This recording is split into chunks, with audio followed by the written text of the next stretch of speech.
SPN9 news आप देख रहे हैं। आपके साथ मैं हूं अक्षय अग्रवाल। राहुल गांधी के विश्वस्त और करीबी ओवरसीज कांग्रेस के अध्यक्ष सैम पित्रोदा ने ईवीएम पर सवाल उठाए हैं और उनका दावा है कि वे जल्द अंतर्राष्ट्रीय विशेषज्ञों के साथ इसका खुलासा करने वाले हैं।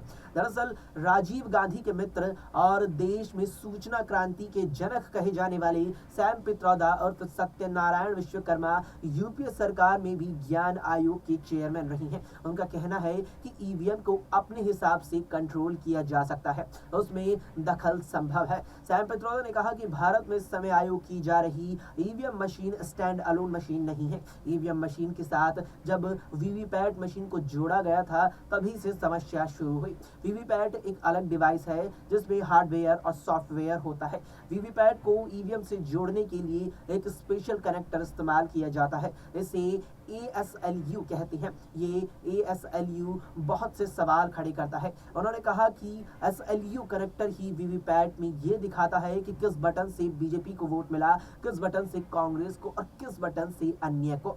वोटिंग से पहले इसे प्रोग्राम किया जाता है। ASLU जोड़ने के बाद ईवीएम स्टैंड अलोन मशीन नहीं रह जाती। इसमें हर तरह के वे काम किए जा सकते हैं जिनकी बात हो रही है। इसीलिए हम चाहते हैं कि वीवीपैट से जो पर्ची निकलती है वो अभी थर्मल प्रिंटर से निकालती जाती है और उसे कुछ हफ्ते तक ही सुरक्षित रखा जा सकता है। इसकी जगह ऐसा प्रिंटर इस्तेमाल किया जाए जिससे निकाली पर्ची को अगले 5 साल तक सुरक्षित रखा जा सके। कांग्रेस नेता ने कहा कि ये पर्ची केवल कुछ समय के लिए ही वोटर को ना दिखाई दी जाए, बल्कि एक कागज पर प्रिंट होकर उसे मिले, जिसे वो अलग से रखे एक बॉक्स में वोट के रूप में डाल सके। ये बॉक्स किसी भी इलेक्ट्रॉनिक डिवाइस से जुड़ा ना हो। उसके बाद बॉक्स में डाली गई वोट की पर्चियों की गिनती की जाए। उन्होंने कहा कि भारत और दुनिया के अन्य हिस्सों की टेक्नोलॉजी विशेषज्ञ कह रहे हैं कि ईवीएम में निश्चित तौर पर कुछ समस्या है, लेकिन भारतीय निर्वाचन आयोग और सुप्रीम कोर्ट इस पर ध्यान नहीं दे रहा है।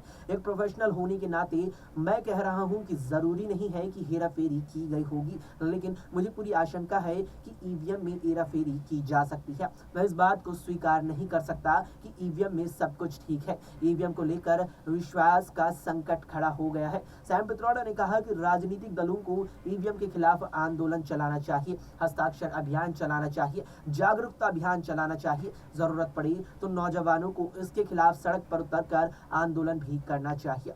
राजनीतिक दलों को ईवीएम से चुनाव के बहिष्कार के विकल्प पर भी विचार करना चाहिए। राहुल गांधी ईवीएम के मुद्दे को लेकर गंभीर है। इस पर मेरी उनसे बातचीत हुई है। ये स्वीकार करना संभव नहीं है कि 2019 में लोकसभा चुनाव में ईवीएम से छेड़छाड़ के बिना राहुल अमेठी से लोकसभा चुनाव हार गए। मैं जल्द ही तकनीकी विशेषज्ञों के साथ राष्ट्रीय और अंतर्राष्ट्रीय मीडिया के सामने ईवीएम पर एक प्रेस कॉन्फ्रेंस करने की योजना बना रहा हूं। फिलहाल के लिए इस वीडियो में इतना ही। देश और दुनिया की तमाम खबरों के लिए आप देखते रहें SPN9 न्यूज।